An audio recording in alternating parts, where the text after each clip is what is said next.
নামাজ সবচেয়ে গুরুত্ব দিব ইনশাআল্লাহ। রুকু সেজদাটা গুরুত্ব দিয়ে করব। সহিহ বুখারীর 757 নম্বর হাদিস। রাসূল সাল্লাল্লাহু আলাইহি সাল্লাম মসজিদে বসা, এক সাহাবী মসজিদে আসছে, আসার পর সালাত আদায় করছে। নামাজ আদায় করার পর আল্লাহ নবীর এসে সালাম দিলেন, ফাসাল্লামা আলা নবী সাল্লাল্লাহু আলাইহি ওয়াসাল্লাম ফারাদ্দা আলাইহি। নবীজিকে সালাম দিলেন, নবীজি সালামের জবাব নিলেন। জবাব নেওয়ার পর আল্লাহ নবী বললেন, ইরজি ফাসাল্লি ফাইন্নাকা লাম তুসাল্লি, তুমি যাও আবার নামাজ পড়ো, কেননা তুমি নামাজ আদায় করো নাই। তিনি আবার গেলেন, যাওয়ার পর রজা আইসাল্লি কামা কানা সাল্লা, যাওয়ার পর আবার নামাজ আদায় করলেন, আগে যেইভাবে পড়ছে ওইভাবে আদায় করলেন। নামাজ আদায় করার পর আবার নবীর কাছে আসলেন, আসার পর নবীকে সালাম দিলেন। নবীজি সালামের জবাব নেওয়ার পর আবার তাকে বললেন, ইরজি ফাসাল্লি ফাইন্নাকা লাম তুসাল্লি, যাও তুমি নামাজ আদায় করো, কেননা তুমি নামাজ আদায় করো নাই। আবার গেছে, আবার নামাজ পড়ছে। নামাজ পড়ার পর আবার সালাম দিছে। সালামের জবাব নিয়ে নবীজি বললেন, ইরজি ফাসাল্লি ফাইন্নাকা লাম তুসাল্লি, যাও যাও আবার নামাজ পড়ো, নামাজ পড়ো নাই। কয়বার হয়ে গেছে? তিনি এবার নবীকে বললেন, আল্লাযী বা'সাকা বিল হাক্কি মা উহসিনু গায়রা, হুজুর আমি এর চেয়ে ভালো পারি না, আল্লিমনি, আমাকে একটু শিখিয়ে দেন। নবীজি বললেন, ইদা কুমতা ইলাস সালাহ ফাকাব্বির, যখন নামাজে দাঁড়াইবা আল্লাহু আকবার বলে তাকবীর দিয়ে হাত বাঁধবা।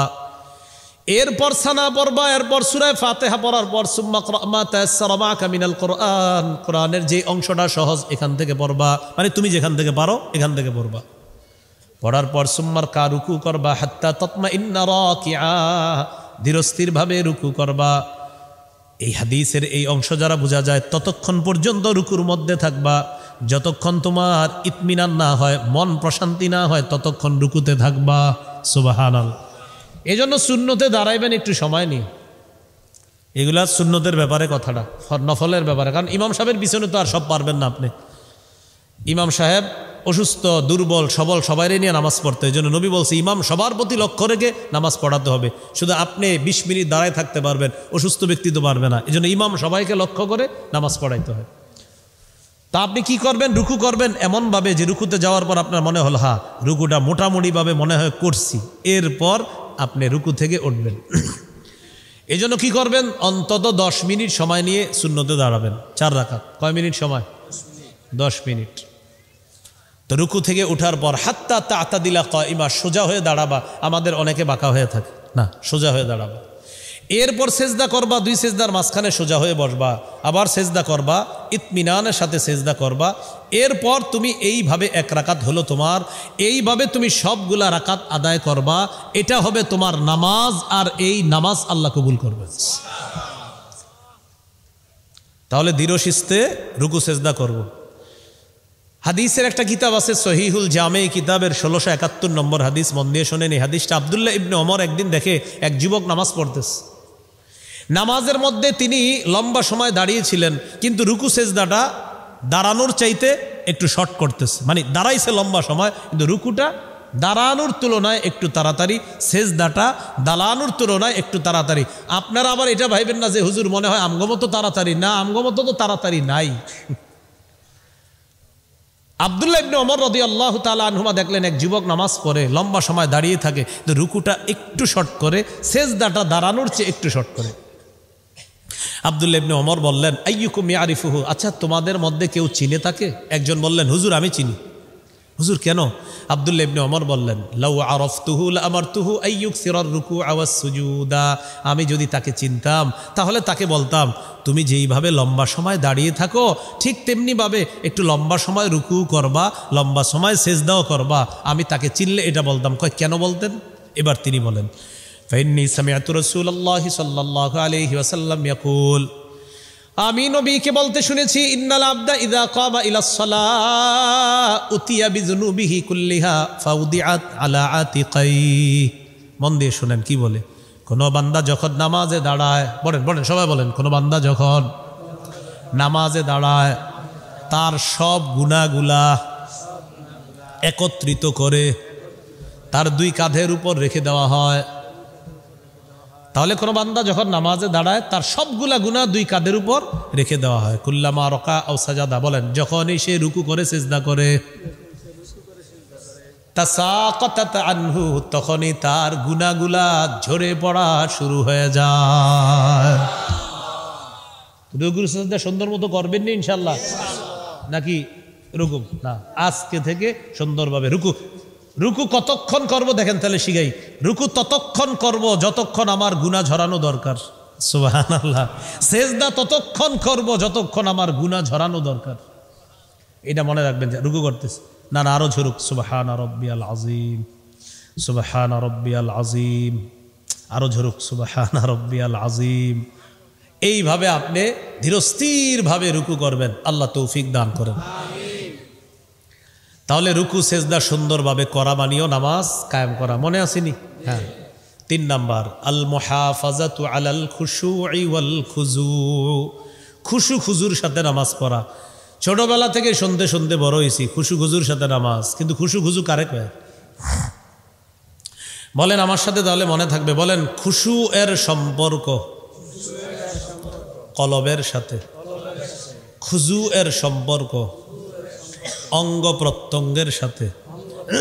এই দেখেন, আল্লাহু আকবার, নামাজে দাঁড়াইলাম, আমার কপাল আল্লাহকে সেজদা করবে, আমার হাত আল্লাহকে সেজদা করবে, পা আল্লাহকে সেজদা করবে, হাঁটু আল্লাহকে সেজদা করবে। খুজু হইল, খুজু, এটা খুজু। কারণ খুজুর সম্পর্ক অঙ্গ প্রত্যঙ্গের সাথে। তাহলে আমার অঙ্গগুলা একাগ্র চিত্তে আল্লাহর ইবাদত করবে, এটা খুজু। এটা কি? কলবের মধ্যে আছে আমার দোকানের হিসাবটা খুশু হলো না, কারণ খুশু এর সম্পর্ক কলবের সাথে, খুজু এর সম্পর্ক অঙ্গ প্রত্যঙ্গের সাথে। অনেক সময় অনেকের নামাজ দেখে আমরা বলি মাশাআল্লাহ, লোকটা খুশু খুজুর সাথে নামাজ পড়তেছে। আপনি জানলেন কিভাবে খুশু? কারণ খুশু হলো কলবের সাথে। এটা দেখেন একমাত্র আল্লাহ। বলেন খুশু কে দেখে? শুধু আল্লাহ। তাহলে আমরা কাউরে দেখে বলি লোকটা খুশু খুজু আল্লাহ নামাজি, খুজু আল্লাহ নামাজি, কারণ আমি আপনি খুজুটা দেখি, খুশু আছে কিনা আল্লাহ জানে। হ্যাঁ, আল্লাহ জানে। তাহলে কলব আল্লাহর জন্য ইবাদত করলে হবে খুশু, আর অঙ্গ প্রত্যঙ্গ রবের জন্য ইবাদত করলে হবে খুজু। খুজু দেখা যায়, খুশু দেখা যায় না। খুশুওয়ালা মুমিন যে হতে পারবে তার জন্য নামাজ আল্লাহ একদম সহজ বানায় দেয়। আল্লাহ তাআলা বলেন আলিফ লাম মিম। আলিফ লাম মিম, এটার উদ্দেশ্য আল্লাহ ভালো জানেন। এটার উদ্দেশ্য আল্লাহ তাআলা সবচেয়ে ভালো জানেন। যালিকাল কিতাবু লা রাইবা ফীহ, এই কিতাব, এটা যে আল্লাহর কিতাব, এতে কোনো সন্দেহ নাই। সূরা বাকারার 23 নম্বর আয়াতে আল্লাহ তাআলা বলেন ওয়া ইন কুনতুম ফি রাইবিম মিম্মা নাযালনা আলা আবদিনা ফাতু বিসূরাতিম মিন মিসলি। আল্লাহ তাআলা বলেন যদি তোমরা সন্দিহান হও, যদি তোমরা সন্দেহের মধ্যে থাকো, মিম্মা নাযালনা আলা আবদিনা, যদি তোমরা সন্দেহের মধ্যে থাকো এই কিতাবের ব্যাপারে, যে কিতাব আমি আমার বান্দার উপর নাজিল করেছি, মুহাম্মদ সাল্লাল্লাহু আলাইহি সাল্লামের উপর যে কিতাব নাজিল করেছি, এটার ব্যাপারে যদি তোমরা সন্দিহান হও, যদি সন্দেহের মধ্যে থাকো, ফাতু বিসূরাতিম মিন মিসলি, তাহলে তোমরা কোরআনের একটা সূরার মতো সূরা আইনা দেখাও, বানিয়ে দেখাও। পরের পৃষ্ঠা 1 নম্বর পারার 4 নম্বর পৃষ্ঠা শুরুতে আল্লাহ জবাব দিয়ে দিচ্ছেন এই কথার, ফাইল্লাম তাফআলু ওয়ালান তাফআলু, যদি তোমরা না পারো আর কিছুতেই তোমরা পারবাও না। সুবহানাল্লাহ। যদি তোমরা একটা সূরা বানাইতে না পারো, আল্লাহ বলেন, আর কিছুতে তোমরা পারবাও না, এটাও বলে দিয়েছেন। ফাত্তাকুন নারাল্লাতী ওয়াকুদুহান নাস ওয়াল হিজারা, তাহলে ওই আগুনকে ভয় করো যে আগুনের জ্বালানি হলো মানুষ এবং পাথর। যে আগুন আল্লাহ জানাবে মানুষ দিয়ে এবং পাথর দিয়ে, আগুনকে তোমরা ভয় করো। তাহলে এই আয়াতের মধ্যে আমরা শিখলাম, কোরআনের ব্যাপারে যদি তোমাদের কোনো সন্দেহ থাকে, তোমরা যদি সন্দিহান হও, তাহলে কোরআনের সূরার মতো একটা সূরা তোমরা বানিয়ে দেখাও। আল্লাহ জবাব দিয়ে দিচ্ছেন, যদি তোমরা না পারো আর কিছুতেই তোমরা পারবাও না। তো যেহেতু পারবা না, সেহেতু ওই আগুনকে ভয় করো, যে আগুনের জ্বালানি মানুষ এবং পাথর। মাইকবেন ভাই, ওই আওয়াজটা একটু কমান, ওই যে ওইটা ওই মাইকটা, ওই বাহিরের মাইকটা, বাইরের মাইকের আওয়াজটা কমান। ওয়াজ কই হইতেছে এখানে না, আমার মনে হইতেছে ওই দিকে। হ্যাঁ, আসলে তো এখানে না। হ্যাঁ, ওইটা একটু কমান। হ্যাঁ, কিচ্ছু লাগবে না, শুধু এটা কমায় দেন, সাউন্ড লাগবে না, শুধু কমায় দেন ওইটা একটু, বাহিরেরটা। হ্যাঁ, গেটে মনে হয়, এটার আওয়াজটা মনে হয় গেটে। হ্যাঁ, ব্যাস, এবার শোনেন মন দিয়ে। আপনার আসার পর একদম ফাটাইলেন এলাকা, এখন একটু মন দিয়ে শুনেন। হ্যাঁ, তো আল্লাহ তাআলা বলেন, যদি তোমরা না পারো আর কিছুতেই পারবা না, বাস আওয়াজ ঠিক আছে, আর ধরেন না, মেশিনে হাতই দিয়ে না, আল্লাহর হস্তে কেউ বললেও হাত দিয়ে না। হ্যাঁ, আল্লাহ বলেন, এটা যে আল্লাহর কিতাব, এতে কোনো সন্দেহ নাই। সাথে সাথে সূরা বাকারার 23 নম্বর আয়াতে চ্যালেঞ্জ ছুড়ে দিলেন, আমি আমার বান্দা মুহাম্মদ সাল্লাল্লাহু আলাইহি সাল্লামের উপর যে কোরআন নাজিল করলাম, এটার ব্যাপারে যদি কোনো সন্দেহ থাকে তোমাদের, তাহলে একটা সূরা বানায়া দেখাও। আল্লাহ নিজেই জবাব দিয়ে দিচ্ছেন, যদি তোমরা না পারো আর কিছুতেই তোমরা পারবাও না।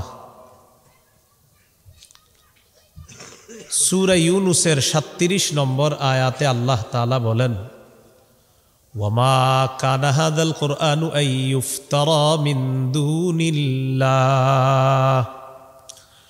ওয়ালাকিন তাসদীকাল্লাযী বাইনা ইয়াদাইহি ওয়া তাফসীলাল কিতাবি লা রাইবা ফীহি মির রাব্বিল আলামিন।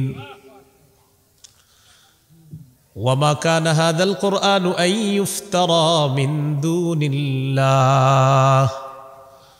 আল্লাহ তাআলা বলেন, আল্লাহ ছাড়া এই কোরআন কারো পক্ষ থেকে বানানো হয় নাই। ওয়ামা কানা হাযাল কুরআন, এই কোরআন আন ইফতারা, বানানো হয় নাই, তৈরি করা হয় নাই, মিন দুনিল্লাহ, আল্লাহ ছাড়া কারো পক্ষ থেকে এটা রচনা করা হয় নাই, তৈরি করা হয় নাই, বানানো হয় নাই। ওয়ালাকিন তাসদীকাল্লাযী বাইনা ইয়াদাইহি ওয়া তাফসীলাল কিতাবি লা রাইবা ফীহি মির রাব্বিল আলামিন।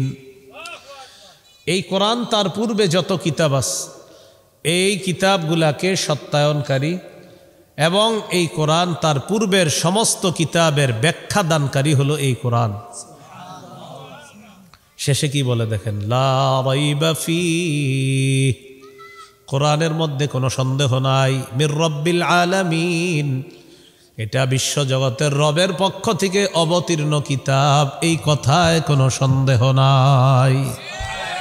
ফলে কোরআন রবের পক্ষ থেকে অবতীর্ণ কিতাব, এতে কোনো সন্দেহ নাই।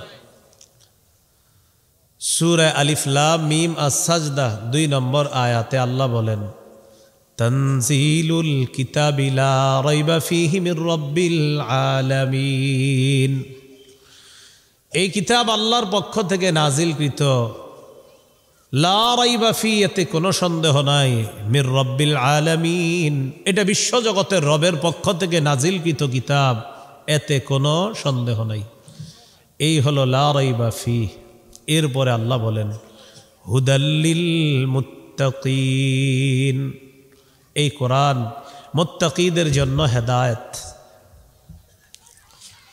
মুত্তাকিদের জন্য হেদায়েত কখন দিবে এই কোরআন আপনাকে আমাকে হেদায়েত? যদি কোরআন অনুযায়ী চলি, কোরআন পড়ি। আল্লাহ তাআলা বলেন, ইন্না হাযাল কুরআনা ইয়াহদি লিল্লাতী হিয়া আকওয়াম ওয়া ইউবাশশিরুল মুমিনিনা আল্লাযীনা ইয়া'মালুনাস সালিহাত আন্না লাহুম আজরান কাবীরা। আল্লাহ তাআলা বলেন, নিশ্চয়ই এই কোরআন ইয়াহদি লিল্লাতী হিয়া আকওয়াম, মানুষকে ওই রাস্তা দেখায় যেই রাস্তা অধিক সহজ সোজা। সবচাইতে সোজা রাস্তা এই কোরআন মানুষকে দেখায় দেয়। সিরাতে মুস্তাকিম, এই কোরআন মানুষকে দেখায় দেয় সঠিক রাস্তা, সোজা রাস্তা মানুষকে দেখায় দেয়। ওয়ায়ুবাশশিরুল মুমিনিনা আল্লাযীনা ইয়া'মালুনাস সালিহাতি আন্না লাহুম আজরান কাবীরা। আল্লাহ তাআলা বলেন কোরআন মুমিনদেরকে সুসংবাদ দিয়ে দেয়, আল্লাযীনা ইয়া'মালুনাস সালিহাত, যারা নেক কাজ করবে, যারা ভালো কাজ করবে তাদেরকে কোরআন সুসংবাদ দেয়, আন্না লাহুম আজরান কাবীরা, তাদের জন্য তাদের রবের কাছে মহা পুরস্কার রয়েছে। এখানে আরেকটা মাগফিরা, ক্ষমা, কাবীরা বড় ক্ষমা, বিরাট ক্ষমা। এই বিরাট ক্ষমা মানে এতটাই ক্ষমা করবে আল্লাহ, প্রচুর পুরস্কৃত করবে, এতটাই ক্ষমা করবে, এটাই হবে শ্রেষ্ঠ পুরস্কার। ইন্না লিল্লাহি ওয়া ইন্না ইলাইহি রাজিউন।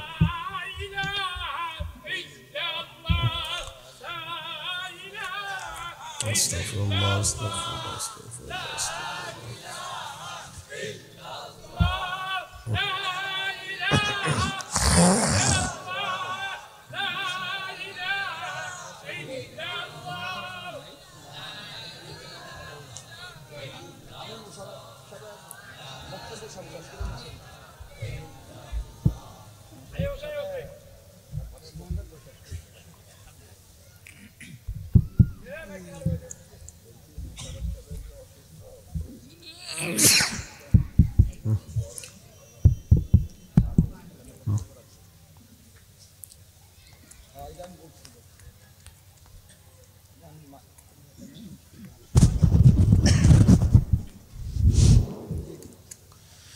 তো আল্লাহ তাআলা বলেন এই কোরআন হেদায়েত দেয়, সঠিক পথ দেখায়, অধিক সঠিক রাস্তা যেটা এটা দেখায়। মুমিনদের মধ্যে যারা নেক কাজ করে তাদেরকে সুসংবাদ দেয়, মৃত্যুর পর আল্লাহর কাছে তাদের জন্য বিরাট ক্ষমা তথা মহাপুরস্কার রয়েছে। এই হলো হুদাল্লিল মুত্তাকিন, কোরআন হেদায়েত। সূরা আলী ইমরানের 138 নম্বর আয়াতে আল্লাহ বলেন, হাদা বায়ানুল লিন্নাস ওয়া হুদাও ওয়া মাউইযাতুল লিল মুমিনিন।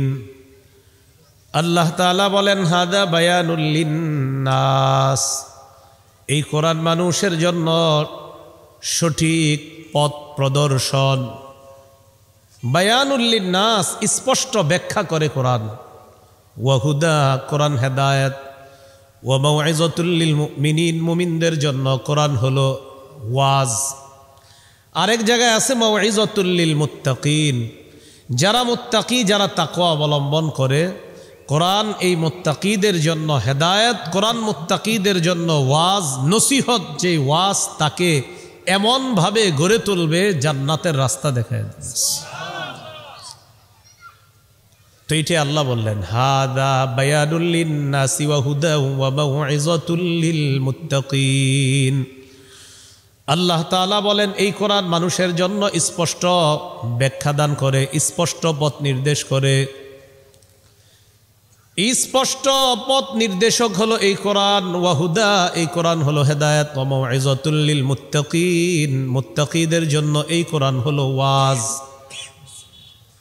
সূরা বাকারার 185 নম্বর আয়াতে আল্লাহ বলেন, শাহরু রমাদান আল্লাযী উনজিলা ফীহিল কুরআন হুদাল লিন্নাস ওয়া বায়্যিনাতিম মিনাল হুদা ওয়াল ফুরকান। আল্লাহ তাআলা বলেন রমজান মাস, উনজিলা ফীহিল কুরআন, যেই মাসে কোরআন নাজিল করা হয়েছে। হুদাল লিন্নাস, এই কোরআন মানুষের জন্য হেদায়েত।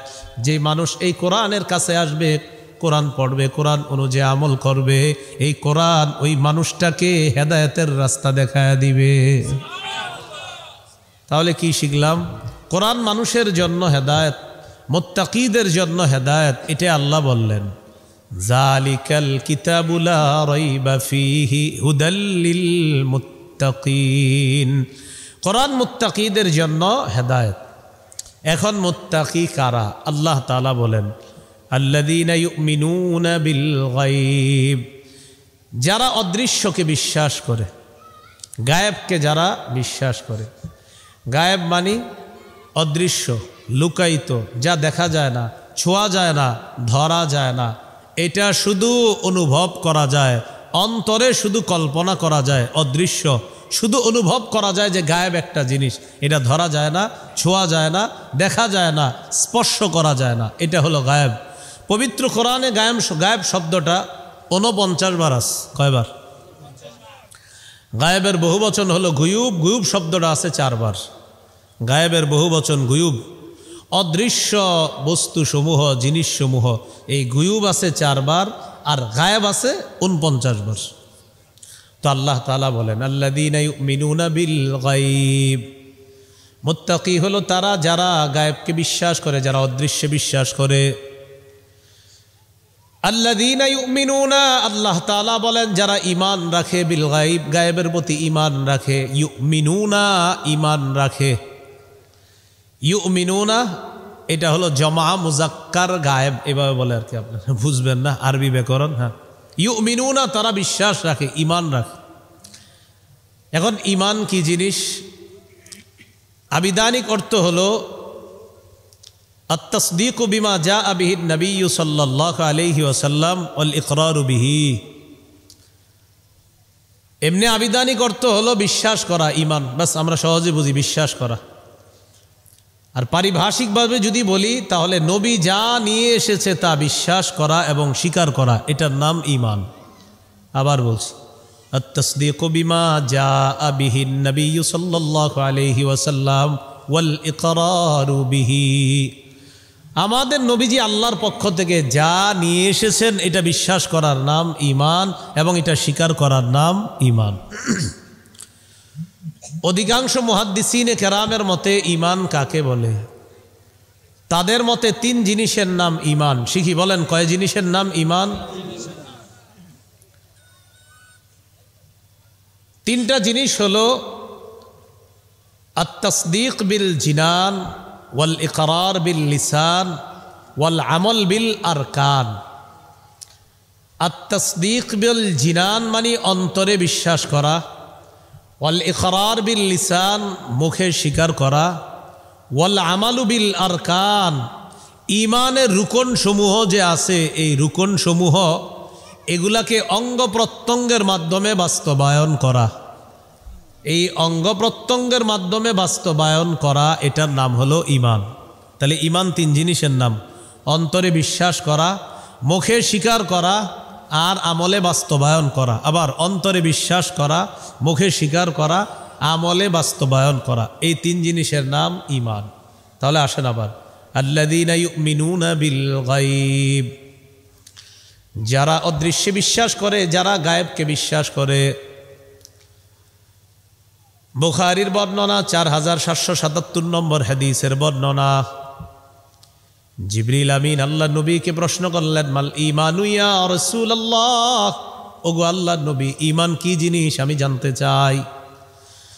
নবীজি বললেন, আনতু উমিনা বিল্লাহ ওয়া মালাইকাতিহি ওয়া কুতুবিহি ওয়া রুসুলিহি ওয়া বিলিকাইহি ওয়া তুমিনা বিল বা'সিল আখির। নবীজি বললেন 6টা জিনিসকে মৌলিকভাবে বিশ্বাস করার নাম হলো ঈমান।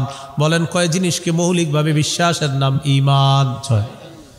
1 নাম্বার আল্লাহকে বিশ্বাস করা, 2 নাম্বার ওয়া মালাইকাতিহি আল্লাহর ফেরেশতাদেরকে বিশ্বাস করা, 3 নাম্বার ওয়া কুতুবিহি আল্লাহর কিতাবগুলা বিশ্বাস করা, 4 নাম্বার ওয়া রুসুলিহি আল্লাহ যত রসুল পাঠিয়েছে সবাইকে বিশ্বাস করা, 5 নাম্বার ওয়া বিলিকাইহি আল্লাহর সাথে সাক্ষাৎ এই বিষয়টা বিশ্বাস করা, 6 নাম্বার ওয়া তুমিনা বিল বা'সিল আখির আমাদের মৃত্যু হবে, মৃত্যুর পর আবার আল্লাহ আমাদেরকে পুনরুত্থান করবেন, কিয়ামতের মাঠ কায়েম করবেন, এই পরের জগৎটা বিশ্বাস করা, এই 6 জিনিসের নাম হলো ঈমান। তাহলে আবার বলছি, ফেরেশতাদেরকে বিশ্বাস করা, আল্লাহর কিতাবগুলা বিশ্বাস করা, রসুলদেরকে বিশ্বাস করা, আল্লাহর সাথে সাক্ষাৎ বিশ্বাস করা, মৃত্যুর পর আবার পুনরুত্থান করা হবে আমাদেরকে, এটা বিশ্বাস করা, এই 6 জিনিসের নাম হলো ঈমান। তো আল্লাহকে দেখি আমরা, না দেখলেও বিশ্বাস করতে হবে। এই হলো গায়েবে বিশ্বাস করা। জান্নাত দেখি না, জাহান্নাম দেখি না, ফেরেশতা দেখি না, কত জিনিস আছে দেখি না, দুইটা বিশ্বাস করতে হবে। পরকালের হাজারো বিষয়বস্তু আছে যেগুলো আমরা দেখি না, এই না দেখেও বিশ্বাস করতেছি। এটাই হলো আল্লাযীনা ইউমিনুনা বিল গায়ব।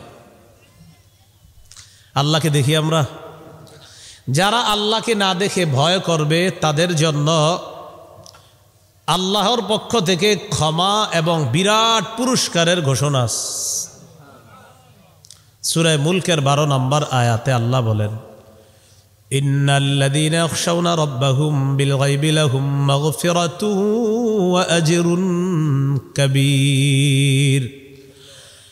আল্লাহ তাআলা বলেন, ইন্নাল্লাযীনা ইয়াখশাউনা রাব্বাহুম বিল গায়ব, যারা আল্লাহকে না দেখে ভয় করে, লাহুম মাগফিরাতুন, তাদের জন্য ক্ষমা, ওয়া আজরুন কাবীর, এবং তাদের জন্য বিরাট পুরস্কার আল্লাহর কাছে রেখে দিয়েছেন। তাহলে আমার সাথে বলেন, আল্লাহকে দেখি না, বলেন বিশ্বাস করি। আল্লাহকে দেখি না, ভয় করি। তাহলে আল্লাহকে দেখি না, বিশ্বাস করি। আল্লাহকে দেখি না, ভয় করি। আল্লাহ বলেন, আমাকে দেখো না, বিশ্বাস করো। আমাকে দেখো না, ভয় করো।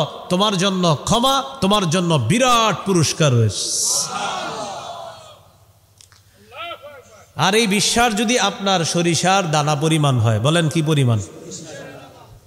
সহিহ বুখারীর বর্ণনা 44 নম্বর হাদিস, ক্বালা রাসূলুল্লাহ সাল্লাল্লাহু আলাইহি ওয়াসাল্লাম, ইয়াখরুজু মিনান নারি মান ক্বালা লা ইলাহা ইল্লাল্লাহ ওয়া ফি কলবিহি ওয়াজনু শাঈরাতিন মিন খায়র وفي قلبه وزن برة من خير وفي قلبه وزن ذرة من خير يعني من ঈমান। নবীজি বলেন, যার অন্তরে গম পরিমাণ, যার অন্তরে জব পরিমাণ, যার অন্তরে সরিষার দানা পরিমাণ ঈমান আছে, আমি নবী ঘোষণা করলাম, এই সরিষার দানা পরিমাণ খাঁটি ঈমান থাকার কারণে একদিন এই ব্যক্তি জাহান্নাম থেকে বের হয়ে আল্লাহর জান্নাতের মেহমান হয়ে যাবে। তাহলে আবার একটু বলি, বলেন আল্লাহকে দেখি না, বিশ্বাস করি। আল্লাহকে দেখি না, ভয় করি। তাহলে আল্লাহকে দেখি না, বিশ্বাস করি, বিশ্বাস নিয়ে যাবে জান্নাতে। আল্লাহকে দেখি না, ভয় করি, ভয়, এটার পুরস্কার আল্লাহ বলেন ক্ষমা, আর বিরাট পুরস্কার আমি আল্লাহ রেখে দিয়েছি তোমাদের জন্য। এই হলো আল্লাযীনা ইউমিনুনা বিল গায়ব। এরপরে আল্লাহ বলেন মুত্তাকীদের 2 নাম্বার পরিচয়, ওয়া ইউকিমুনাস সালাহ। মুত্তাকীদের 1 নাম্বার পরিচয় যারা আল্লাহকে না দেখে বিশ্বাস করে, 2 নাম্বার পরিচয় যারা নামাজ কায়েম করে। সবাই বলেন কি কায়েম করে? হ্যাঁ, গুরুত্বপূর্ণ আলোচনা হবে ইনশাআল্লাহ। নামাজ কায়েম আবার কি জিনিস? কি কায়েম করে? নামাজ কায়েম। প্রথম কথা হলো নামাজ, এটা হলো কালিমার পরে সবচাইতে শ্রেষ্ঠ গুরুত্বপূর্ণ আমল, ইবাদত হলো কি? নামাজ। আবু দাউদের 1449 নম্বর হাদিসের বর্ণনা, আন আব্দুল্লাহ ইবনে হুবশিগিল আস-খাসামি রাদিয়াল্লাহু তাআলা আন আন্না রাসূলুল্লাহ সাল্লাল্লাহু আলাইহি ওয়াসাল্লাম সুইলা আইয়ুল আমালি আফজালু ইয়া রাসূলুল্লাহ। নবীজিকে প্রশ্ন করা হলো, ইয়া রাসূলুল্লাহ, আল্লাহর কাছে সবচাইতে মহামর্যাদাপূর্ণ আমল কোনটি? নবীজি বললেন, তুলুল কিয়াম, লম্বা সময় নামাজে দাঁড়িয়ে থাকা। সুবহানাল্লাহ। আল্লাহর কাছে সবচেয়ে মহামর্যাদাপূর্ণ আমল কোনটি? নবীজি বললেন তুলুল কিয়াম, লম্বা সময় নামাজে দাঁড়িয়ে থাকা। লম্বা সময় নামাজে দাঁড়িয়ে থাকা সবচেয়ে গুরুত্বপূর্ণ আমল। রাসূলুল্লাহ সাল্লাল্লাহু আলাইহি ওয়াসাল্লাম বলেন, আল মুআজামুল আওসাতের হাদিস, ক্বালা রাসূলুল্লাহ সাল্লাল্লাহু আলাইহি ওয়াসাল্লাম, লা ঈমানা লিমান লা আমানাতা লাহ। নবী বলেন, যার আমানতদারিতা নাই তার ঈমানই নাই। বলেন নাউযুবিল্লাহ। এরপর নবী বলেন, ওয়ালা সালাতা লিমান লা তুহুরা লাহ। যার পবিত্রতা নাই তার নামাজ নাই। যার পবিত্রতা নাই তার নামাজ নাই। পবিত্রতা ছাড়া কেমনে নামাজ পড়বে? এরপর নবী বলেন ওয়ালা দিন আলিমাল্লাহ সালাত আলা, যার নামাজ নাই তার দিন নাই, যার নামাজ নাই তার দিন নাই। বলেন যার নামাজ নাই তার দিন নাই। আচ্ছা আপনারা এখানে যারা আছেন, আমরা যারা আছি, আমাদের মাথা না থাকলে শরীরের কোনো মূল্য আছে?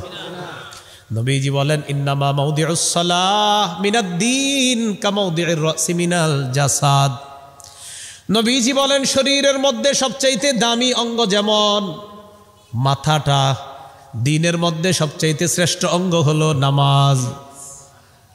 মাথা ছাড়া যেমন শরীরের কোনো মূল্য নাই, নবীজি বলেন নামাজ ছাড়াও তোমার কেমন যেন দ্বীন নাই। মাথা ছাড়া যেমন তোমার শরীর নাই, নামাজ ছাড়া তোমার দ্বীন নাই। কিরে তোমার মাথা কই? কয় মাথা তো নাই। তো মাথা না থাকলে তো তুমি কিছুই না। নবী বলেন তোমার নামাজ কই? কয় নাই। নবী বলেন তাহলে তো তোমার দ্বীন নাই। তাহলে কি বললেন? ইন্নামা মাউদিউস সালাহ মিনাদ-দ্বীন কামাউদিউর রাসি মিনাল জাসাদ। নবীজি বলেন শরীরের মধ্যে মাথা যেমন একটা গুরুত্বপূর্ণ অংশ, দ্বীনের মধ্যে শ্রেষ্ঠ অংশ হলো নামাজ। মাথা ছাড়া শরীরের যেমন কোনো মূল্য নাই, নবী বুঝাইতে চায় নামাজ ছাড়া কেমন যেন তোমার দ্বীনদারিতা নাই। তাহলে আজকে থেকে যারা নামাজ পড়বেন না, নিজে নিজেরে বলবেন কিরে তুই নামাজ পড়ছস না, তো তোর তো দ্বীনই নেই। আল্লাহ বুঝার তৌফিক দান করেন। তিরমিজির হাদিস 4 নম্বর হাদিস, قال رسول الله صلى الله عليه وسلم মিফতাহুল জান্নাতি আস-সালাহ। নবীজি বলেন জান্নাতের চাবি হলো নামাজ। সুবহানাল্লাহ। বলেন জান্নাতের চাবি, আরো জোরে, জান্নাতের চাবি নামাজ। ওয়া মিফতাহুস সালাতি আত-তুহুর। নবীজি বলেন নামাজের চাবি হলো ওযু, পবিত্রতা। নামাজের চাবি হলো পবিত্রতা, আর জান্নাতের চাবি হলো নামাজ। জান্নাতের চাবি নামাজ, আর নামাজের চাবি হলো ওযু। ওযু হলো নামাজের চাবি, আর নামাজ হলো জান্নাতের চাবি। সুবহানাল্লাহ। ভাই নামাজ পড়ছেন? জি পড়ছি। চাবি ঠিক আছে তো? হ্যাঁ ওযু টুজু ঠিক মতো করছি, মাশাআল্লাহ। আচ্ছা তাহলে জান্নাতের চাবি ঠিক করলেন। তো জান্নাতের চাবি নামাজ, নামাজের চাবি পবিত্রতা। জান্নাতের চাবি নামাজ, নামাজের চাবি পবিত্রতা। আল্লাহ বুঝার তৌফিক দান করেন। ইবনে মাজার হাদিস 278 নম্বর হাদিস, قال رسول الله صلى الله عليه وسلم ইস্তাকিমু। নবীজি বলেন তোমরা ইস্তেকামত থাকো, দ্বীনের উপর অটল থাকো। এরপর আল্লাহ নবী বলেন ওয়া নি'ম্মা আন তাস্তাকিমু। দ্বীনের উপর অটল থাকা এটাই কল্যাণকর, দ্বীনের উপর মজবুত থাকা এটাই হলো কল্যাণকর। এরপর আল্লাহ নবী বলেন ওয়ালামু আন্না মিন আফজালি আ'মালিকুম আস-সালাহ। আল্লাহ নবী বলেন তোমাদের ইবাদতের মধ্যে, আমলের মধ্যে শ্রেষ্ঠ আমল হলো নামাজ পড়া। সুবহানাল্লাহ। ওয়ালামু জেনে রাখো, আন্না মিন আফজালি আ'মালিকুম আস-সালাহ। নবীজি বলেন তোমাদের সবচেয়ে শ্রেষ্ঠ আমল হলো নামাজ। কি বললেন? জেনে রাখো তোমাদের শ্রেষ্ঠ আমল হলো নামাজ। হাদিসের শেষে নবীজি বলেন ওয়ালা ইউহাফিজু আলাল ওযুই ইল্লা মুমিন। কয় মুমিনরাই ওযু যত্ন সহকারে করে। সুবহানাল্লাহ। বলেন মুমিনরাই ওযু যত্ন সহকারে করে। এটা হাদিসের শেষে নবীজি বললেন। আল্লাহ আমাদেরকে 5 ওয়াক্ত নামাজ যথাযথভাবে, সঠিকভাবে, সময় মতো আদায় করার তৌফিক দান করেন। তো রাসূলুল্লাহ সাল্লাল্লাহু আলাইহি সাল্লাম বলে দিলেন শ্রেষ্ঠ আমল হলো নামাজ। সূরা বাকারার 43 নম্বর আয়াতে আল্লাহ বলেন ওয়া আকিমুস সালাহ, তোমরা নামাজ কায়েম করো। ওয়া আতুজ যাকাত, তোমরা যাকাত দাও। ওয়ারকাউ মা'আর রাকিঈন, রুকুকারীদের সাথে তোমরা রুকু করো। সূরা বাকারার 238 নম্বর আয়াতে আল্লাহ বলেন হাফিজু আলাস সালাওয়াত, তোমরা নামাজের প্রতি যত্নবান হও, নামাজগুলার প্রতি তোমরা যত্নবান হও। সূরা তাহার 14 নম্বর আয়াতে আল্লাহ বলেন ইন্নানি আনাল্লাহ লা ইলাহা ইল্লা আনা। আল্লাহ তাআলা বলেন আমি আল্লাহ, আমি ছাড়া কোনো ইলাহ নাই। সুবহানাল্লাহ। কি বলেন? আমি আল্লাহ, আমি ছাড়া কোনো ইলাহ নাই। ফা'বুদনি, তোমরা আমার ইবাদত করো। আমি আল্লাহ, আমি ছাড়া কোনো ইলাহ নাই, তুমি আমারই ইবাদত করো। এরপরে কি বলে দেখেন, ওয়া আকিমিস সালাতা লিযিকরি, ওয়া আকিমিস সালাতা লিযিকরি, ওয়া আকিমিস সালাতা লিযিকরি, আমার স্মরণে নামাজ কায়েম করো। সুবহান, দেখতে কি বলতে, আমাকে স্মরণ করার জন্য নামাজ পড়ো। তাহলে এখান থেকে বোঝা যায় আল্লাহকে স্মরণ করার শ্রেষ্ঠ একটা পদ্ধতি নামাজ। পড়বনি ইনশাআল্লাহ। সূরা আনকাবুতের ৪৫ নম্বর আয়াতে আল্লাহ বলেন, উতলু মা উহিয়া ইলাইকা মিনাল কিতাবি ওয়া আকিমিস সালাহ। আপনার উপর যে কোরআন অবতীর্ণ করা হয়েছে হাবিব, এই কোরআন আপনি তেলাওয়াত করে শোনায়া দেন। ওয়া আকিমিস সালাহ, আপনি নামাজ কায়েম করেন। এরপর আল্লাহ বলেন, ইন্নাস সালাতা তানহা আনিল ফাহশাই ওয়াল মুনকার, নিশ্চয় নামাজ তানহা, বিরত রাখে, বাধা দেয়, আনিল ফাহশা, অশ্লীলতা থেকে বাধা দেয়, ওয়াল মুনকার, অপছন্দনীয় জিনিস থেকে বাধা দেয়। তাহলে মুত্তাকিদের ২ নাম্বার বৈশিষ্ট্য, ওয়ায়ুকিমুনাস সালাহ, যারা নামাজ কায়েম করে। বলেন, যারা কি কায়েম করে? যারা নামাজ কায়েম করে। এটা হলো মুত্তাকিদের ২ নাম্বার বৈশিষ্ট্য। আমরা যেন নামাজ কায়েম করতে পারি, আল্লাহ তাআলা তৌফিক দান করেন। এখন নামাজ কায়েম দ্বারা কি উদ্দেশ্য সবাই বলি, তাহলে মনে থাকবে। বলেন, নামাজ কায়েম দ্বারা, নামাজ প্রতিষ্ঠিত করার উদ্দেশ্য হলো, নামাজ কায়েম করার উদ্দেশ্য হলো মৌলিক ৫টি কাজ করা। তা আমি বলি, আপনারা মন দিয়ে শোনেন ৫টি কি কি। ১ নম্বর, নামাজের পূর্বে কিছু শর্ত আছে, এই শর্তগুলা সঠিকভাবে আদায় করা মানে নামাজ কায়েম করা। ২ নাম্বার, রুকু সেজদা ধীরস্থিরভাবে করা মানে নামাজ কায়েম করা। ৩ নাম্বার, খুশু খুজুর সাথে নামাজ পড়া মানে নামাজ কায়েম করা। ৪ নাম্বার, ঘরের সবাইকে নামাজের হুকুম করা মানে নামাজ কায়েম করা। ৫ নাম্বার, রাষ্ট্রের সবাইকে নামাজের কথা বলা, মুসলমানদেরকে নামাজের কথা বলা মানে নামাজ কায়েম করা। এই হলো নামাজ কায়েম দ্বারা ৫ উদ্দেশ্য। তাহলে আমি উদ্দেশ্যগুলো বলি, আপনারা একদম মন দিয়ে শোনেন, মেধাটা অন্যদিকে সরাবেন না। হ্যাঁ, ১ নাম্বার, আল মুহাফাজাতু আলা শুরুতিস সালাহ, নামাজ কায়েম করার দ্বারা ১ নাম্বার উদ্দেশ্য হলো নামাজের পূর্বের শর্তগুলা গুরুত্ব দেওয়া। নামাজের পূর্বে কি শর্ত? শরীর পাক, কাপড় পাক, নামাজের জায়গা পাক, সতর ডাকা, কেবলামুখী হওয়া, অক্ত মতো নামাজ পড়া, নামাজের নিয়ত করা। বক্তব্যের বাচ্চা, এই মাদ্রাসার বক্তব্যের বাচ্চা আছে যারা, ওরাও পারে, এটা পারে না, কিন্তু আমাদের অনেকে পারি না। হ্যাঁ, বক্তব্যের বাচ্চা পারলেও কিন্তু আপনারা যারা জি বলছেন, সব জির মধ্যে যারা আছেন তারাও কিন্তু আশা করি পারেন সবাই, বাকি ভয় আছে যে না পারার। নামাজের পূর্ববর্তী শর্ত ১ নাম্বার, শরীর পাক করা। সূরা মাঈদার ৬ নম্বর আয়াতে আল্লাহ বলেন, ইয়া আইয়ুহাল্লাযীনা আমানু ইযা কুমতুম ইলাস সালাতি ফাগসিলু ওয়ুজুহাকুম ওয়া আইদিয়াকুম ইলাল মারাফিকি ওয়ামসাহু বিরুউসিকুম ওয়া আরজুলাকুম ইলাল কা'বাইন। আল্লাহ তাআলা বলেন, যখন তোমরা নামাজের ইচ্ছা করো তখন তোমরা তোমাদের চেহারা ধৌত করো, হাত ধৌত করো, মাথা মাসেহ করো, পা ধৌত করো। ওযুর ফরজ কয়টা বলেন? এই 4 ফরজের কথা সূরা মাঈদার ৬ নম্বর আয়াতে আল্লাহ বলে দিয়েছেন। নামাজের ইচ্ছা যখন করো, চেহারা ধৌত করো, হাত ধৌত করো, মাথা মাসেহ করো, পাগুলা ধৌত করো। তাহলে শরীর পাক করা মানে ওযু না থাকলে ওযু করা। সহিহ বুখারীর বর্ণনা ৬৯৫৬ নম্বর হাদিস। عن أبي هريرة رضي الله تعالى عنه قال قال رسول الله صلى الله عليه وسلم لا يقبل الله صلاة أحدكم إذا أحدث حتى يتوضأ। নবীজি বলেন, আল্লাহ তাআলা তোমাদের কারো নামাজ ততক্ষণ কবুল করেন না যতক্ষণ ওই ব্যক্তির ওযু না থাকলে ওযু করবে, ততক্ষণ তাদের নামাজ আল্লাহ কবুল করেন না। তোমাদের কোনো ব্যক্তির ওযু নাই, ওযু না করা পর্যন্ত তার নামাজ আল্লাহ তাআলা কবুল করেন না।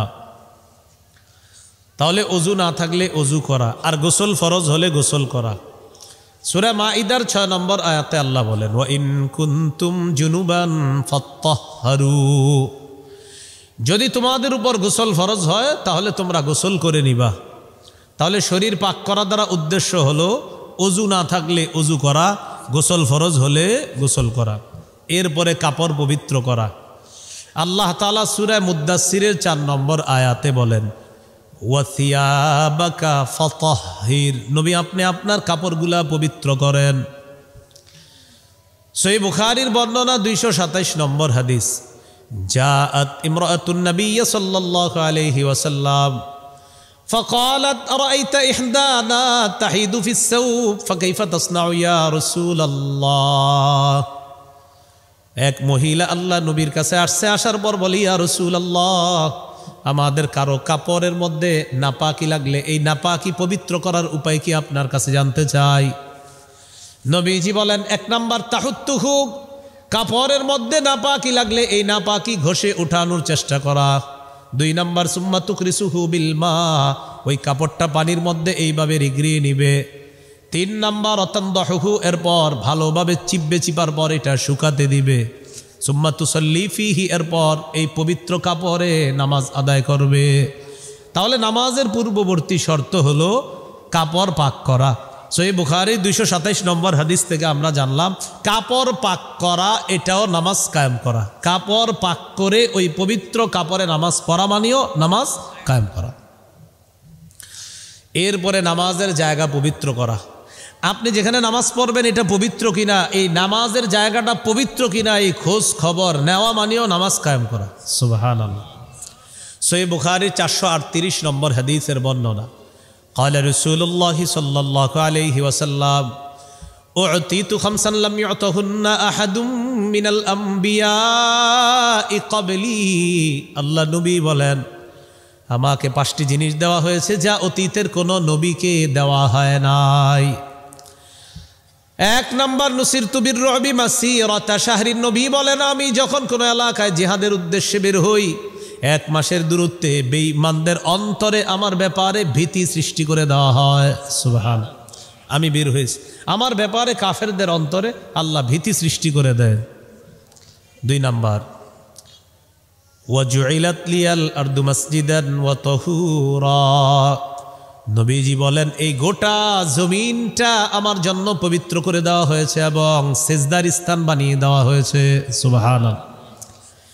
নবীজি বলেন, আমার উম্মতের যখন কারো নামাজের সময় হয়, কৃষক ভাই আপনি কৃষি কাজ করতেছেন, হঠাৎ নামাজের সময় হয়েছে, নবীজি বলেন সেখানেই যদি তুমি অজু করো, আশেপাশে যদি তোমার কোনো মসজিদ না থাকে, কৃষক তাকায় দেখে লম্বা এরিয়ার মধ্যে কোথাও মসজিদ নাই, সেখানে আপনি পাশে পবিত্র পানি দিয়ে অজু করে ওই জমিনের মধ্যে নামাজ আদায় করে নিলেন, আমাদের নবী বলেন আল্লাহ তাআলা তার নামাজ কবুল করে নিবেন। কেন? আমার উম্মতের জন্য গোটা জমিন পবিত্র। এখন এখান থেকে শিখলাম কি, শরীর পাক, কাপড় পাক, নামাজের জায়গা পাক। নামাজের জায়গা পুরাটাই পবিত্র, আমরা অপবিত্র বানাই, এটাকে আমরা কি করি, অপবিত্র বানাই।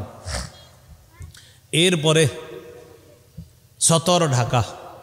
সূরা আরাফের 31 নম্বর আয়াতে আল্লাহ বলেন, ইয়া বানি আদামা খুযু জিনাতাকুম, হে আদম সন্তান, তোমরা প্রত্যেক নামাজের সময় তোমাদের বেশভূষা ধারণ করো, সুন্দর পোশাক পরে নামাজ আদায় করো।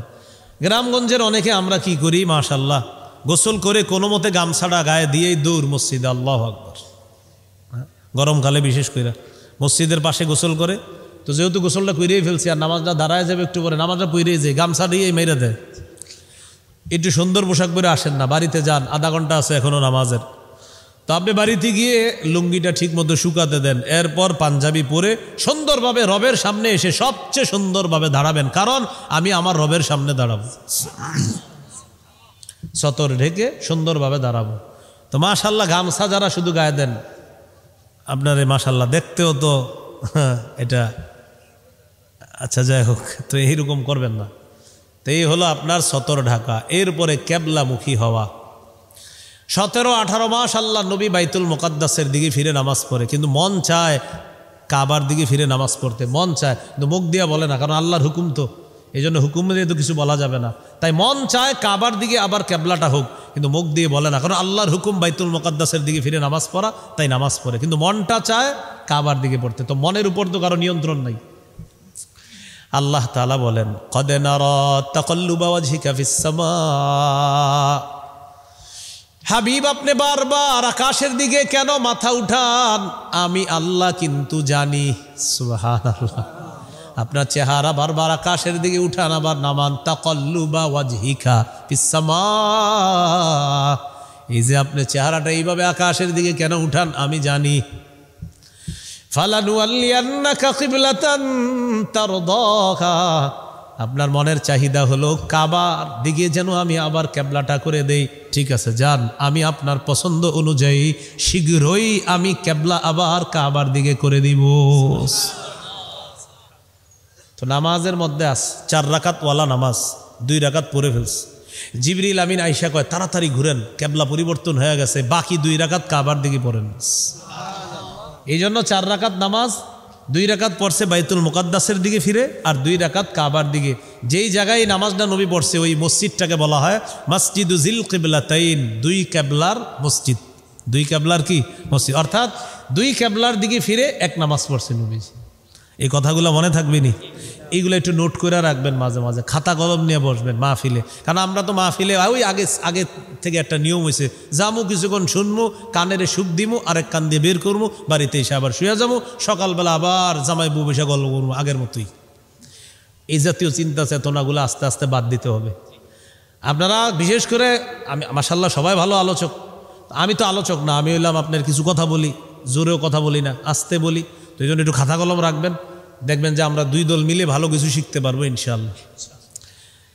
তাহলে কেবলার দিকে ফিরে নামাজ পড়া, তা আল্লাহ তাআলা বলে দিলেন, ওয়ামিন হাইসু খরাজতা ফাওয়াল্লি ওয়াজহাকা শাতরাল মসজিদিল হারাম ওয়া হাইসু মা কুনতুম ফাওয়াল্লু ওয়ুজুহাকুম শাতরা, তোমরা যেখানেই থাকো এখন থেকে কাবার দিকে ফিরে নামাজ পড়তে হবে। এই হলো আপনার কেবলামুখী হওয়া, ওয়াক্ত মতো নামাজ পড়া, এটাও নামাজ কায়েম করা। তাহলে কেবলা আমার ঠিক আছে কিনা এটা অনুসন্ধান করা মানেও নামাজ কায়েম করা, সময় মতো নামাজ পড়াও মানে নামাজ কায়েম করা। সূরা নিসার 103 নম্বর আয়াতে আল্লাহ বলেন, ইন্নাস সালাতা কানাত আলাল মুমিনিনা কিতাবাম মাওকুতা, আল্লাহ তাআলা বলেন নিশ্চয়ই মুমিনদের উপর সময় মতো নামাজ পড়া ফরজ। সহিহ বুখারীর বর্ণনা 527 নম্বর হাদিসের বর্ণনা, আব্দুল্লাহ ইবনে মাসউদ রাদিয়াল্লাহু তাআলা আনহু বলেন, সাআলতুন নবিয়্য সাল্লাল্লাহু আলাইহি ওয়াসাল্লাম আইয়ুল আমালি আহাব্বু ইলাল্লাহ, ইয়া রাসূলুল্লাহ আল্লাহর কাছে সবচাইতে কোন আমলটা পছন্দের? নবীজি বললেন, আসসালাতু আলা ওয়াক্তিহা, সময় মতো নামাজ পড়া এটা আল্লাহর কাছে সবচেয়ে পছন্দের আমল। বলেন সময় মতো নামাজ পড়া। তাহলে কোনো আলোচককে যদি মাগরিবের সময় রিসিভ করতে যান, অনেক মাহফিলের সময় বিভিন্ন মাহফিল থেকে যুবকরা শখে আলোচককে রিসিভ করতে যায়, 20 জন মোটরসাইকেল লয়ে যায়। কয়জন? আর বলেন কয়জন? মাগরিবের নামাজ যায়, তারা মসজিদে যায় না। কেন যায় না? যদি হুজুর চলে যায়, নামাজ যাইলে যাক, হুজুর যেন না যায়। হুজুরে নিয়ে আমরা মোটরসাইকেলে শোডাউন দিব আর ভিডিওটা করবো। এখন মসজিদে যদি যাই আর হুজুর যদি যায়, ঘটনাটা কি হবে? এই জন্য মাগরিব যাইলে যাক, হুজুর যেন না যায়, তাই দাঁড়ায় থাকে। মাগরিবের সময় কম না বেশি? দাঁড়ায় রয়েছে সবাই। মাগরিব পড়েন, তাড়াতাড়ি মাগরিব পড়তে হবে তো না। মাগরিব যদি পড়ি, হুজুর যদি চলে যায়, মোটরসাইকেলের শোডাউনও হলো না, আমাদের ভিডিও করা হলো না, আর এটা ফেসবুকেও দেওয়া হলো না। যদিও আপনাদের এলাকায় এরকম হয় না, পৃথিবীতে হয় আর কি। আল্লাহ আমাদেরকে এই জাতীয় হেদায়েতের উদ্দেশ্যে মাহফিল করে নিজেরাই বদ্দিনই কাজ করা থেকে আল্লাহ হেফাজত করেন। কিসের উদ্দেশ্যে মাহফিল? তো আমি যে মাগরিব পড়লাম না, এটা দিন না বদ্দিন? তো লাভ হলো কি? এই জন্য মাগরিবের সময় যদি কোনো আলোচককে রিসিভ করতে পাঠান, আপনারা এখানে অনেক আলোচনা শুনতেছেন এবং এইখান থেকেও হয়তো এমন আছেন যারা অন্য অন্য এলাকায় মাহফিল করবেন, খুব সতর্ক থাকবেন। মাগরিবের সময় যাদেরকে রিসিভ করতে পাঠাবেন বলে দিবেন, শোনো মাগরিবের নামাজ টাইম টু টাইম মসজিদে পড়বা, হুজুরে পাইবা নিয়ে আসবা, না পাইলে সমস্যা নাই, তো নামাজ পড়বা আগে।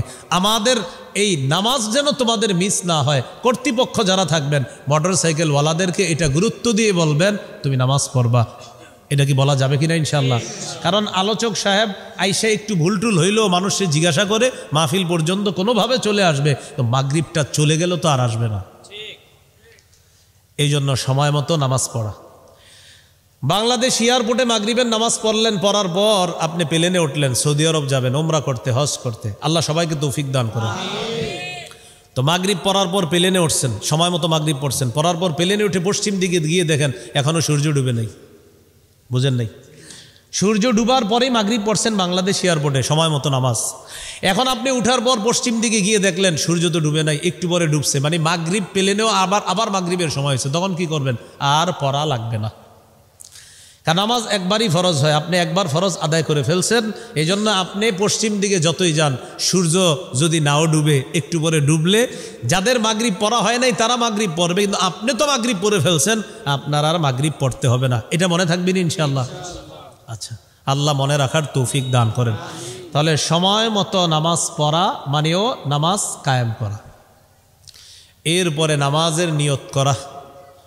সহিহ বুখারীর বর্ণনা 1 নম্বর হাদিস, ক্বালা রাসূলুল্লাহ সাল্লাল্লাহু আলাইহি ওয়াসাল্লাম ইন্নামাল আ'মালু বিন্নিয়াত। রাসূলুল্লাহ সাল্লাল্লাহু আলাইহি সাল্লাম বলেন, আমলের প্রতিদান বিশুদ্ধ নিয়তের সাথে, আমলের প্রতিদান বিশুদ্ধ নিয়তের সাথে। মাহফিল যেই নিয়তে করেছেন আল্লাহ ওই পুরস্কার দিবে। আয়োজক যারা আছেন নিয়ত অনুযায়ী পুরস্কার পাবেন, আলোচকরা নিয়ত অনুযায়ী পুরস্কার পাবে। যদিও আলোচকদের উদ্দেশ্য থাকে দুইটা, এক হলো সওয়াব কামাই করা, আর একটা হলো আমারে যেন সারা দুনিয়াবাসী চিনে। আমারও নিয়ত এরকমই, এই জন্য কিচ্ছু পাবো না আমি, কিন্তু আপনারা ঠিকই পাবেন যদি সওয়াবের নিয়ত থাকে। নাসাইর বর্ণনা 3140 নম্বর হাদিসে রাসূল সাল্লাল্লাহু আলাইহি সাল্লাম বলেন, এক সাহাবী নবীরে প্রশ্ন করলেন, আরাআইতা রাজুলান গাজা ফি সাবিলিল্লাহি ইয়ালতামিসুল আজরা ওয়াদ যিকরা ফামা লাহু ইয়া রাসূলুল্লাহ। ইয়া রাসূলুল্লাহ, এক ব্যক্তি আল্লাহর রাস্তায় লড়াই করেছে, তার উদ্দেশ্য হলো দুইটা, আল্লাহর কাছে সওয়াব কামাই করা, আর একটা হলো মানুষ তাকে বলবে বড় বাহাদুর, এই কারণে সে জিহাদ করছে। ফামা লাহু ইয়া রাসূলুল্লাহ, হুজুর সে কি সওয়াব পাবে?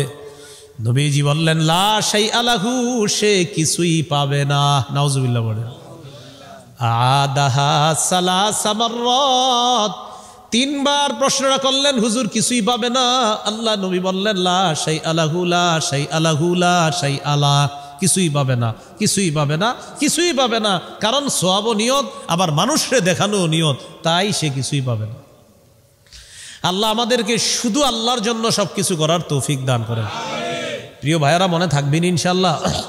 আর আমার জন্য দোয়া করবেন, সব আলোচকদের জন্য দোয়া করবেন, তাদের আলোচনায়ও যেন শুধু ইখলাস থাকে, আল্লাহর জন্য আলোচনা করে, আল্লাহ তৌফিক দান করেন।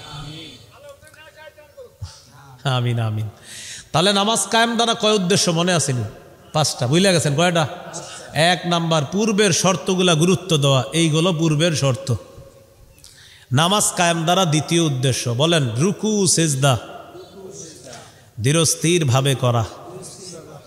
জোহরের আগে বলেন 2 মিনিটে যেভাবে আমরা 4 রাকাত পড়ে ফেলি, এইভাবে না পড়া। জোহরের আগে মসজিদে ঢুকছে, ঢুকা দেখে জামাতের 2 মিনিট আছে, দাঁড়ায় যাবে, নামাজ শেষ করার পর আপনারা বলবে আমি অমুকের সন্তান অমুক, 2 মিনিটে 4 রাকাত পরে দেখাই দিলাম। বাপের বেটা হলে তুমিও দেখাও। 2 মিনিটে 4 রাকাত পয়রা শুধু আপনার পড়ছে না, পড়ার পরে যে বৈশা বৈশা আস্তাগফিরুল্লাহ আস্তাগফিরুল্লাহ আস্তাগফিরুল্লাহ জিকির তাসবিহ চলতেছে, 2 মিনিটে পুরা প্যাকেজ 4 রাকাত। এরকম করব আমরা? হাতে পায়ে ধরি, নামাজের সাথে এই জাতীয় কাজ করব না আমরা ইনশাআল্লাহ। আমরা জীবনে একটা প্রতিজ্ঞা করে ফেলেন, আমি সহ আমরা, যে হুজুর আমরা যা করি আর না করি, নামাজের সময় আমাদের জীবনের সবচেয়ে গুরুত্বপূর্ণ কাজটা করব নামাজ, আর এটা জীবনের সবচেয়ে বেশি গুরুত্ব দিব, সেটা হলো নামাজ। মনে থাকবে ইনশাআল্লাহ। এক্ষেত্রে আপনাদেরকে আমি একটু বুদ্ধি দিই, এই বুদ্ধিতে একটু লস হইতে পারে, মানবেন? গাড়িতে উঠে রওনা করছেন, তো রওনা করার পর আপনি জানেন যে আমি এখন যদি আমার দুনিয়াবি 10 টাকা গেছে, আল্লাহ তাআলা 10 টাকা আপনার যায় নাই। আল্লাহ বলে কিসের 10 টাকা তোর গেছে? লা নাসআলুকা রিজকা বান্দা, আমি তোমার কাছে রিজিক চাই না, নাহনু নারযুকুক, আমি তোমাকে রিজিক দেই। 10-এর পরিবর্তে যে কত দিব তুমি কল্পনা করতে পারবে না। আল্লাহ বুঝার তৌফিক দান করেন। তাহলে নামাজ সবচেয়ে গুরুত্ব দিব ইনশাআল্লাহ। রুকু সেজদাটা গুরুত্ব দিয়ে করব। সহিহ বুখারীর 757 নম্বর হাদিস। রাসূল সাল্লাল্লাহু আলাইহি সাল্লাম মসজিদে বসা, এক সাহাবী মসজিদে আসছে, আসার পর সালাত আদায় করছে।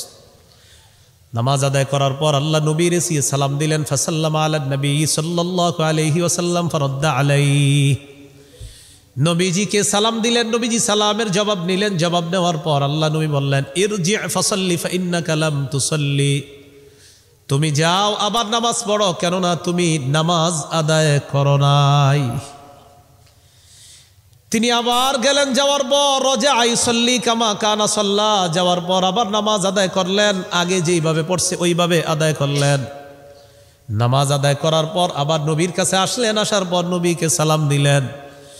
নবীজি সালামের জবাব নেওয়ার পর আবার তাকে বললেন, ইরজি ফাসাল্লি ফাইন্নাকা লাম তুসাল্লি, যাও তুমি নামাজ আদায় করো, কেননা তুমি নামাজ আদায় করো নাই। আবার গেছে, আবার নামাজ পড়ছে।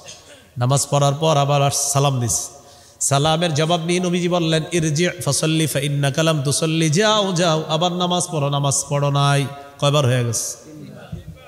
তিনি এবার নবীকে বললেন, আল্লাযী বা'আসাকা বিল হাক্কি মা উহসিনু গায়রা, হুজুর আমি এর চেয়ে ভালো পারি না, আল্লিমনি, আমাকে একটু শিখিয়ে দেন।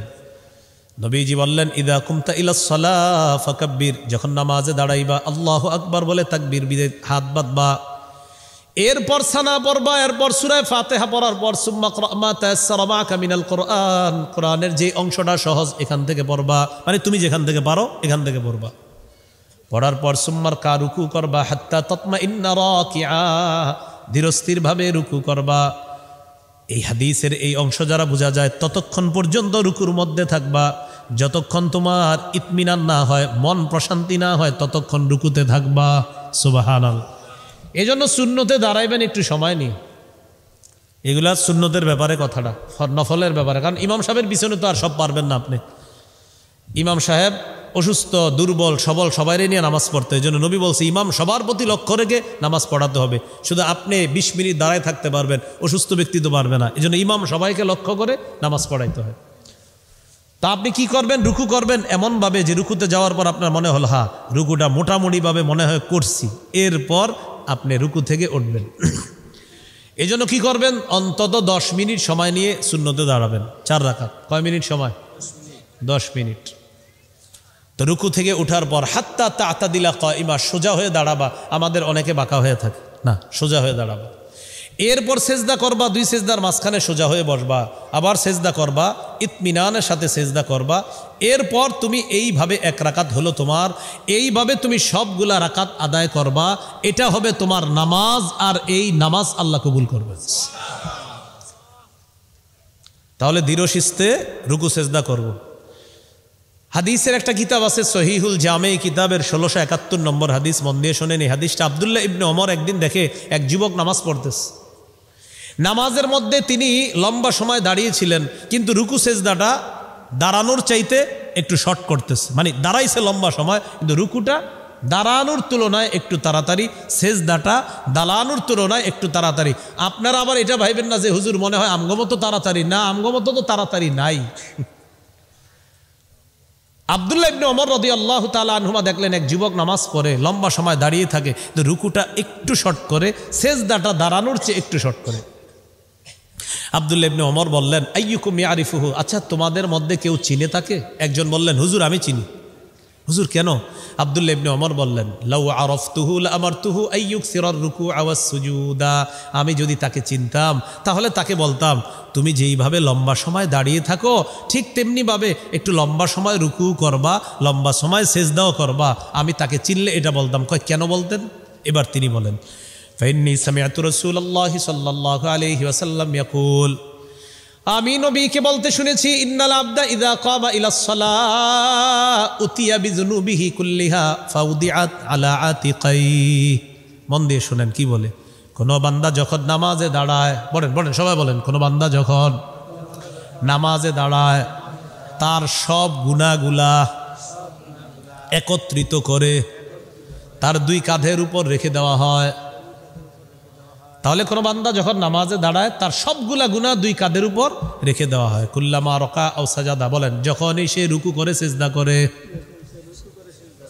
তাসাকাতাত আনহু, তখনই তার গুনাহগুলা ঝরে পড়া শুরু হয়ে যায়। রুকুর সিজদা সুন্দর মতো করবেন না ইনশাআল্লাহ, নাকি রুকু না, আজকে থেকে সুন্দরভাবে রুকু কতক্ষণ করব দেখেন, তাহলে শিখাই। রুকু ততক্ষণ করব যতক্ষণ আমার গুনাহ ঝরানো দরকার। সুবহানাল্লাহ। সিজদা ততক্ষণ করব যতক্ষণ আমার গুনাহ ঝরানো দরকার। এটা মনে রাখবেন যে রুকু করতেছে না, আরো ঝরুক। সুবহানা রাব্বিয়াল আযীম, সুবহানা রাব্বিয়াল আযীম, আরো ঝরুক। সুবহানা রাব্বিয়াল আযীম। এইভাবে আপনি ধীরস্থিরভাবে রুকু করবেন। আল্লাহ তৌফিক দান করেন। তাহলে রুকু সেজদা সুন্দরভাবে করা মানিও নামাজ কায়েম করা। মনে আসেনি? হ্যাঁ। 3 নাম্বার, আল মুহাফাজাতু আলাল খুশুই ওয়াল খুজু, খুশু খুজুর সাথে নামাজ পড়া। ছোটবেলা থেকে শুনতে শুনতে বড় হয়েছি খুশু খুজুর সাথে নামাজ, কিন্তু খুশু খুজু কারে কয়? বলেন আমার সাথে, তাহলে মনে থাকবে। বলেন, খুশু এর সম্পর্ক কলবের সাথে, খুজু এর সম্পর্ক অঙ্গ প্রত্যঙ্গের সাথে।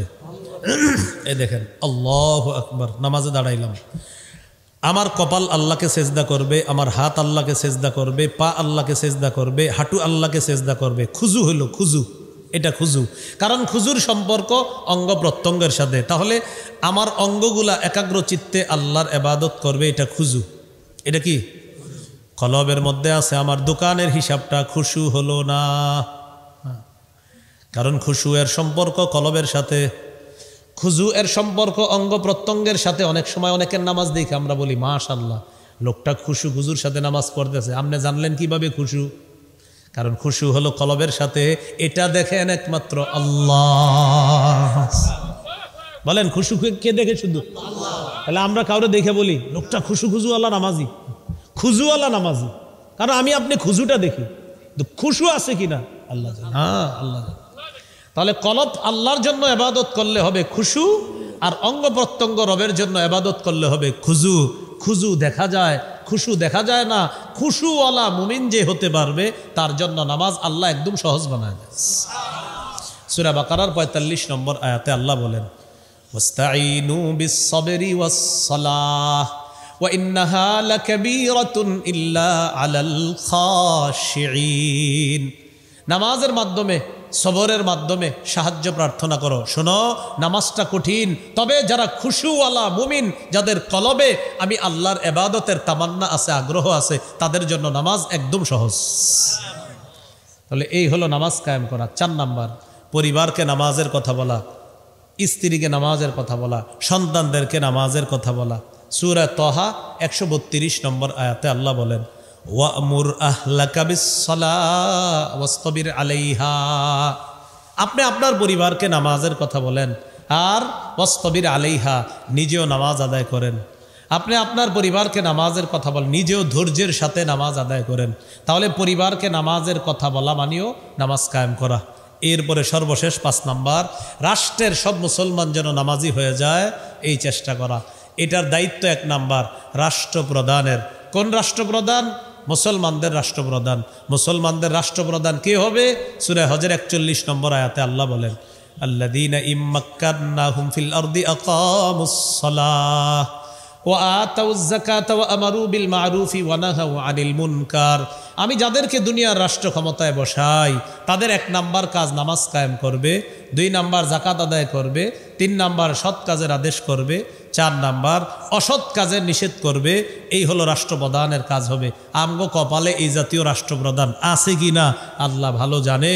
তবে এবার আমরা দৃঢ় প্রতিজ্ঞাবদ্ধ হতে হবে, সামনের দিকে এমন ব্যক্তিকে আমরা রাষ্ট্রপ্রধান যে কোনো মূল্যে চাই, যে কোনো মূল্যে আমরা চাই, যিনি এই গুণগুলা সম্পন্ন হবেন। আল্লাহ তৌফিক দান করেন। আল্লাহ আমাদের সকলকে যে কথাগুলা বললাম, মুত্তাকিদের গুণ আরও আছে, আজকে 2টাই থাক, গায়েবে বিশ্বাস করে আর হলো নামাজ কায়েম করে।